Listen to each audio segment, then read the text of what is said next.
जय हिंद एवरीवन। आज के इस वीडियो में हम 10th क्लास के English book footprints without feet के फर्स्ट चैप्टर को पढ़ेंगे, जिसका नाम है ए ट्रिम्प ऑफ सर्जरी। इसे जेम्स हैरियट ने लिखा है। Tricki a small dog is pampered and overfed by his rich mistress. Tricki नाम का एक छोटा सा कुत्ता है। उसकी धनवान मालकिन उसे बहुत लाड प्यार करती हैं और उसे ज़रूरत से ज़्यादा भोजन खिला देती हैं। He falls seriously ill and his mistress consult a veterinary surgeon. वो गंभीर रूप से बीमार पड़ जाता है और उसकी मालकिन उसे पशु चिकित्सक से मिलवाती हैं और पूछताछ करती हैं कि इसे क्या हुआ है। Does he perform an operation? Does the dog recover? अब जो पशु चिकित्सक हैं, क्या वो किसी प्रकार का ऑपरेशन करते हैं या फिर वो कुत्ता स्वयं ही सही हो जाता है। ठीक है, तो यहाँ पे हम चैप्टर को पढ़ने से पहले ही इसके क्वेश्चंस देख लेते हैं। यहाँ पे तो पहला क्वेश्चन है, why is Mrs Pumphrey worried about Tricki, यानी कि मिसेस पम्फ्री अपने डॉग ट्रिकी के प्रति चिंतित क्यों थी। What does she do to help him, is she wise in this. उन्होंने अपने डॉग के इस बीमारी को दूर करने के लिए, इस सुस्ती को दूर करने के लिए उसके साथ क्या करती हैं, और वो जो कुछ भी करती हैं क्या उस डॉग के लिए सही था या नहीं। Who does I refer to in the story, यानी कि इस कहानी में आई किसे कहा गया है। तो इन तीनों सवालों का उत्तर हमें हाफ पार्ट में मिल जाएगा। तो हमने क्वेश्चन यहाँ पे पढ़ लिया। पहला क्वेश्चन था कि मिसेस पम्फ्री अपने डॉग ट्रिकी के प्रति चिंतित क्यों हैं। दूसरा क्वेश्चन है कि वो अपनी ट्रिकी के बीमारी को दूर करने के लिए, उसे स्वस्थ करने के लिए क्या करती हैं, और उन्होंने जो कुछ भी किया क्या उनके कार्य के अनुसार हम उसे बुद्धिमान कह सकते हैं, और इस कहानी में आई किसे कहा गया है। तो यहाँ पे पहले क्वेश्चन का आंसर हमें मिल गया कि I was really worried about tricky this time. मैं इस बार वास्तविक रूप में सच्चे तौर पर ट्रिकी के बारे में सोचकर बहुत चिंतित था। आई कौन है? नरेटर, और नरेटर का नाम क्या है? James Harriet. तो याद रखिएगा कि यहाँ पे कहानी शुरू हो गया कि मैं इस बार ट्रिकी को लेकर सचमुच बहुत परेशान था। I had pulled up my car when I saw him in the street with his mistress and I was shocked at his appearance. मैंने अपनी गाड़ी रोकी और ट्रिकी को अपनी मालकिन के साथ सड़क पर पाया, यानी कि जब मैंने उसे ट्रिकी को अपने मालकिन के साथ सड़क पर देखा तो मैंने अपनी गाड़ी को रोक दिया और उसके रूप को देखकर मैं बहुत ज़्यादा शॉक्ड हो गया, यानी कि उसका स्वास्थ्य बुरे तरीके से बिगड़ चुका था। He had become hugely fat like a bloated sausage with a leg at each corner. उसकी हालत काफ़ी गंभीर रूप से बीमार थी। वह बहुत मोटा हो गया था, जैसे कोई फुला हुआ मांस का टुकड़ा हो। इसके चारों जो पैर हैं, कोनों में एक एक टांग जो थी उसमें भी बहुत सारी समस्याएं शुरू हो चुकी थी, यानी कि ये अब बीमार हो चुका था। इसे कई प्रकार से बीमारी ग्रसित कर चुकी थी। His eyes, bloodshot and rheumy, stared straight headed and his tongue lolled from his jaw. अब यहाँ पे उसकी जो आँखें हैं वो बिल्कुल लाल हो चुकी थी, ऐसे जैसे उसके आँख में बहुत ज़्यादा खून जम चुका है और बहुत ज़्यादा उसके आँख में कीचड़ भी था। वो यहाँ वहाँ ढंग से देख नहीं पा रहा था और उसकी जीभ, मतलब कि जब डॉग को बीमारी होता है ना तो उसके जीभ बाहर की ओर लटकते तो हैं, लेकिन उसमें से अलग अलग प्रकार के लार वगैरह गिरना या फिर अलग अलग प्रकार के माउथ से कुछ लिक्विड मटेरियल्स गिरना, ये सब कुछ शुरू हो जाता, जिसे कैनाइन बीमारी कहते हैं। उसके बाद और भी कई सारी बीमारी इसमें होते हैं जो कि उनको हो जाता है। इसमें इनका इंटेस्टाइन में, मतलब पेट में समस्या हो जाता है, फीवर भी हो जाता है, ना ढंग से चलते हैं ना ढंग से खाते हैं। इस प्रकार से इसे भी हुआ था। Mrs Pomfrey hastened to explain he was so listless. Mister Harriet he seemed to have no energy. अब जब मिस्टर हैरियट जो डॉक्टर थे वो मिसेस पम्फ्री से उसके बारे में पूछते हैं कि इसे हुआ क्या है, तो उनके पास बताने के लिए कुछ नहीं था, यानी कि वो लिस्टलेस थी। और तभी वो कहती हैं कि मुझे तो ऐसा लगता है जैसे इसके पास कोई एनर्जी ही नहीं है, कोई ऊर्जा ही नहीं है, इसके शरीर में ताकत ही नहीं है। I thought he must be suffering from मल न्यूट्रिशन, और मुझे लगता है कि ये कुपोषण का शिकार हो चुका है। So I have been giving him some little extras between meals to build him up, some melt and cold liver oil and a bowl of Horlicks at night to make him sleep, nothing much really। और तब वो कहती हैं कि मुझे लगता है कि ये कुपोषण का शिकार हो चुका है, इसके अंदर डाइट की कमी हो चुकी है, इसीलिए सुबह दोपहर और शाम को तो मैं खिलाती ही हूँ, लेकिन इसके साथ साथ बीच बीच में और भी अन्य मटेरियल्स इसको देती हूँ, जैसे कि कोड लीवर ऑयल हो गया, हॉर्लिक्स वगैरह हो गया, ये सब भी मैं उसे खिलाती रहती हूँ ताकि इसके अंदर थोड़ी शक्ति आए और ये कुपोषण से बच पाए। मुझे जैसा लगता है ऐसा मिसेस पंफरी कहती हैं। And did you cut down on the sweet things as I told you. तभी डॉक्टर साहब कहते हैं कि जैसा कि मैंने आपसे कहा था कि आप इसे मीठे पदार्थ नहीं देंगी, इसे मीठे पदार्थ का सेवन कराने से आप रोकेंगी और इसे नहीं देंगी। How oh I did for a bit but he seem to be so weak I had to relent, he does love cream cakes and chocolates so. तो कहती है हे भगवान, मैंने कुछ समय के लिए उसे मीठा देना तो बंद कर दिया था, लेकिन जब मुझे लगा कि शायद उसे अच्छा नहीं लग रहा है तो मैं अपने मन को रोक नहीं पाई, और चूंकि ये लव करता है मतलब कि पसंद करता है क्रीम केक्स चॉकलेट्स इन सभी चीज़ों को खाना, तो I can not bear to refuse him, तो मैं उसे मना नहीं कर सकी और मैंने उन सारे मीठे पदार्थ को भी इसे दे दिया। मतलब इसके स्वास्थ्य को देखकर डॉक्टर कहते हैं कि मैंने आपको कहा था कि आप इसे मीठे पदार्थ नहीं देंगे। तो मिसेस पंफरी कहती हैं कि हाँ मैंने कुछ समय के लिए नहीं दिया था, लेकिन जब मुझे लगा कि मैं इसे मीठे पदार्थ नहीं दे रही हूँ जो कि ये बहुत पसंद करता है, तो मैं अपने मन को मना नहीं पाई और मैंने उसे फिर से देना शुरू कर दिया। ठीक है, ऐसा कौन कहता है? मिसेस पंफरी कहती हैं। I look down again at the little dog, मैंने उस छोटे से, यानी कि यहाँ पे डॉक्टर बोल रहे हैं कि मैंने उस छोटे से कुत्ते को फिर ध्यान से देखा। आई That was the trouble. Tricky's only fault was greed. He had never been known to refuse food. He would tackle a meal at any hour of the day or night. And I wondered about all the things Mrs. Pumphrey hadn't mentioned. अब क्या होता है, वो कहते हैं कि tricky की सबसे बड़ी परेशानी और बीमारी मेरे समझ में आ चुकी थी, और ट्रिकी की एक और समस्या था कि वो बहुत लालची था। जो कुछ भी उसे मिलता था वो तुरंत उसे खा जाता था, कभी भी वो खाने से मना नहीं करता था, और यही सबसे बड़ी उसके परेशानी का जड़ बन रहा है। वह दिन हो या रात हो, किसी भी घंटे में कोई भी चीज़ मिल जाए उसे वो खा सकता था, और मुझे हैरानी थी कि मिसेस पंफरी उसे क्या क्या अन्य चीज़ें खाने को दे रही थी। इन सभी चीज़ों के बारे में मैं सोचकर चिंतित था।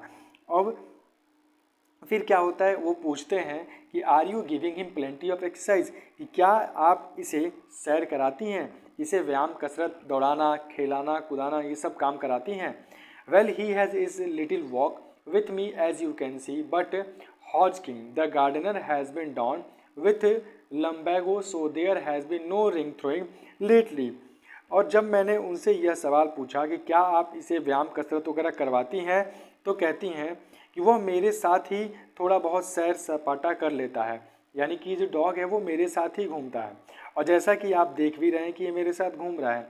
मेरा जो माली है, ठीक है, गार्डनर जो है जिसका नाम हॉटकिंग है, और उसे लम्बैगो यानी गठिया का रोग हो चुका है, और जिसके कारण जो रिंग थ्रो होता था, मतलब वो गार्डनर रिंग को फेंकता था, ये डॉग दौड़ के जाएगा उसे पकड़ के लेकर आएगा, तो ये गठिया के रोग से गार्डनर परेशान है और इसी की वजह से प्रॉपर एक्सरसाइज इसका नहीं हो पा रहा है, ऐसा उसकी मालकिन कहती हैं। देखो यहाँ पे डॉग है, ये मालकिन है और ये डॉक्टर साहब हैं। I try to sound sir, now I really mean this, if you don't cut this his food right down and give him more exercise, he is going to be really ill। तभी doctor साहब क्या कहते हैं कि उस समय कठोरता पूर्वक कहते हैं वो, ठीक है, ऊंची आवाज़ में, कि अब आप मेरी बात सुनिए, यदि आप उसकी भोजन तुरंत कम नहीं करती हैं और उसे व्यायाम कसरत वगैरह नहीं कराती हैं तो इस बार वो सचमुच बहुत बुरे तरीके से बीमार पड़ सकता है। You must harden your heart and keep him on a very strict diet. आपको अपने मन पर सख्ती बरतनी चाहिए आपको अपने मन को थोड़ा कठोर बनाकर और उसके ऊपर थोड़ी स्ट्रिक्टनेस दिखानी चाहिए। अगर आप अपने मन को मनाकर उसके डाइट में कटौती नहीं करती हैं तो आने वाले समय में वो बुरे तरीके से बीमार पड़ सकता है। इसीलिए आप अपने मन पे कंट्रोल करें और उसके डाइट को भी कंट्रोल करें। Mrs Pomfrey wrung her hands. Oh, I will, Mr. Harriet. I am sure you are right, but it is so difficult, so very difficult. She set her head down along the road as if determined to put the new regime into practice immediately. Mrs Pumphrey अपने हाथ को देखते हुए कहती हैं कि मैं ज़रूर करूंगी मिस्टर हैरियट, यानी कि अब मैं इसे एक्सरसाइज भी कराऊंगी, इसके डाइट में भी कंट्रोल करूंगी। शायद आप ठीक ही कह रहे हैं, पर यह काम करना काफ़ी कठिन है। वो अपने सिर को नीचे सड़क की ओर कर लेती हैं और आगे बढ़ गईं, और वो इस तरीके से वहाँ पर रिएक्ट करती हैं जैसे कि उन्होंने ठान लिया हो कि इस बार कुछ भी हो जाए वो उसके खुराक को कंट्रोल करेंगी, वो उसे एक्सरसाइज भी कराएंगी, यानी कि सारी व्यवस्थाएं उसे देंगी जो कि उसके स्वास्थ्य के लिए सही है। I watched dear progress with growing concern. ठीक है, अब यहाँ पे फिर डॉक्टर साहब कहते हैं कि मैंने बढ़ती चिंता के साथ उनको जाते हुए देखा था कि वो अपने डॉग के प्रति चिंतित थे। Tricki was tottering along in his little tweed coat. He had a whole wardrobe of this coats for the cold weather and a rain coat for the wet days. He struggled on, dropping in his harness. I thought it wouldn't be long before I heard from Mrs. Pumphrey. अब tricky जो था ना, वो अपने Tweed coat पहने लड़खड़ाता हुआ चल रहा था, और इस बात को सुनकर हैरानी होगी कि उसके पास कपड़ों का बड़ा सा अलमारी था जिसमें उसके लिए अनेकों प्रकार के सामान रखे हुए थे। ये कोट ठंडे मौसम के लिए अलग था, बरसात के लिए अलग था, गर्म के लिए कपड़े अलग थे। वह मुश्किल से ही आगे बढ़ पा रहा था। ठीक है, और चूँकि मैंने सोचा था कि बहुत समय नहीं लगेगा जब मिसेस पंफरी मुझे ट्रिकी की मृत्यु का समाचार देंगी, यानी कि डॉक्टर उसके बदलते हुए हालात को समझ चुके थे कि अगर इसकी मालकिन उसके स्वास्थ्य के प्रति गंभीर नहीं होती हैं तो आने वाले समय में वो फिर से मेरे पास कॉल करेंगी और कॉल करके कहेंगी कि इसका स्वास्थ्य दिन प्रतिदिन और भी ज़्यादा खराब होता चला जा रहा है। The expected call came with in a few days. ठीक है, और जैसा कि उन्होंने अनुमान लगाया था वैसा कॉल इनके पास आ ही जाता है। Mrs Pumphrey was distraught. Mrs Pumphrey बहुत उदास थी, चिंतित थी। ट्रिकी वुड ईट नथिंग, और फ़ोन पे क्या कहती हैं कि ट्रिकी कुछ भी नहीं खा रहा है। Refuse even his favourite dishes, यहाँ तक कि उसने अपने पसंदीदा भोजन को भी अनदेखा कर दिया, यानी खाने से मना कर दिया। And beside he had bots of vomiting. He spend all his time laying on a rug painting, didn't want to go for walks, didn't want to do anything. वो कहती हैं कि ट्रिकी ने खाना पीना बंद कर दिया है, वो अपने पसंदीदा खाना को भी नहीं खा रहा है, और इसके अलावा वो उल्टियाँ भी कर रहा है। वो सारा समय एक जगह बैठकर बिता रहा है, हाँफ रहा है। उसे ना तो कहीं घूमने जाने की इच्छा है और ना ही किसी काम को करने की इच्छा है, यानी कि वो पूरे तरीके से बीमार पड़ चुका है, ऐसा वो डॉक्टर से कहती हैं। I had made my plans in advance, और डॉक्टर भी बहुत समझदार थे। उन्होंने पहले से ही अपनी योजना बना ली थी कि उन्हें क्या करना है। The only way was to get Tricki out of the house for a period, और उसे बचाने का एक ही उपाय था। वो उपाय ये था कि ट्रिकी को कुछ समय के लिए उस घर से बाहर लाया जाए।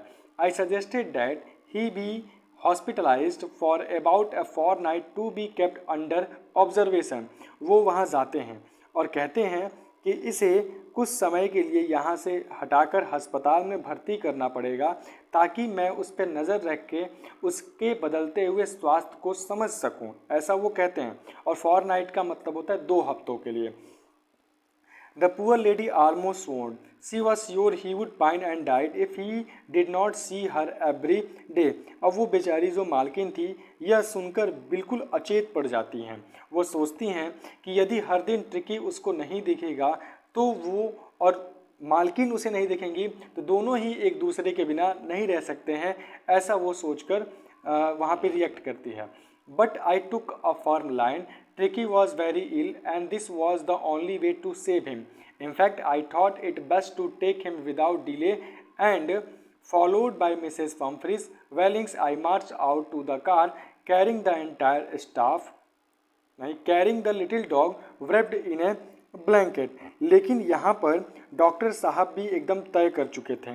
उन्होंने कहा कि ट्रिकी बहुत बीमार है और उसके जान को बचाने का सिर्फ और सिर्फ एक ही रास्ता है कि मैं इसे ले जाकर 2 हफ्ते तक अपने साथ अस्पताल में रखूं। और वास्तव में मैंने जैसा सोचा था वैसा ही किया। बिना किसी देरी किए मैंने तुरंत मिसेस पंफरी के विलाप और रोने गाने के बावजूद भी मैंने उस छोटे से कुत्ते को कंबल में लपेटा और लपेटकर बाहर की ओर लेकर चल दिया। The entire staff was roused and Mads rushed in and out, bringing his day bed, his night bed, favorite cousins, toys and rubber rings, breakfast bowl, lunch bowl, super bowl. Realizing that my car would never hold all the stuff, I started to drive away. अब जैसे ही मैं बाहर आया तो जो भी नौकर चाकर वहाँ पे थे वो बिल्कुल एक्टिव हो गए और तुरंत उन्होंने उसके लिए सारा सामान देना शुरू कर दिया। यानी कि दिन में सोने के लिए बेड अलग, दोपहर में सोने के लिए अलग, रात का अलग, उसका जो फेवरेट गद्दी है वो अलग, खिलौना हो गया, रबड़ के रिंग हो गए, नाश्ते के लिए प्याला अलग है, लंच के लिए अलग है और रात के भोजन के लिए अलग है। और जब मुझे समझ में आया कि मेरी गाड़ी इन सभी चीज़ों को लेकर नहीं जा सकती है तो मैंने तुरंत अपने गाड़ी को स्टार्ट किया और आगे की ओर चल दिया। As I moved up, Mrs. Pumphrey, with a despairing cry, threw an armful of little coats through the window. I looked in the mirror. Before I turned the corner of the drive, everybody was in tears. अब जैसे ही मैं आगे बढ़ा तो Mrs Pumphrey बहुत ज़्यादा चिंतित होकर रोती हुई अपने हाथों से बहुत छोटे छोटे कपड़े खिड़की से बाहर फेंक दिए। मैंने कार के शीशे में जब आगे चल के टर्न ले रहा था तो मैंने अपने कार के मिरर में यानी शीशा में देखा कि उस घर में उपस्थित चाहे वो मालकिन हो या नौकर चाकर हो, सभी लोग बहुत ही उदास थे। वो सभी रो रहे थे क्योंकि ट्रिकी उनसे अलग जा रहा था। Out on the road I glanced down at the pathetic little animal gasping on the seat by my side. अब उसके बाद जब मैं आगे बढ़ा तो सड़क पर आकर मैंने उस दयनीय कुत्ते की ओर देखा जो मेरे पास के सीट पर हाँफता हुआ बैठा था। I patted the head and Tricky made a brave effort to wag his tail. Poor old lad, I said, you haven't a kick in you, but I think I know a cure for you. अब मैंने उसके सिर को थपथपाया, सहलाया।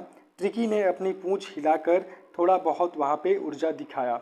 बेचारा, मैंने उससे कहा कि तुम्हारे अंदर अब कुछ भी शेष नहीं है, पर कोई बात नहीं, तुम्हारे अंदर जो भी समस्याएं हैं मैं उन सारी समस्याओं का समाधान निकालूंगा।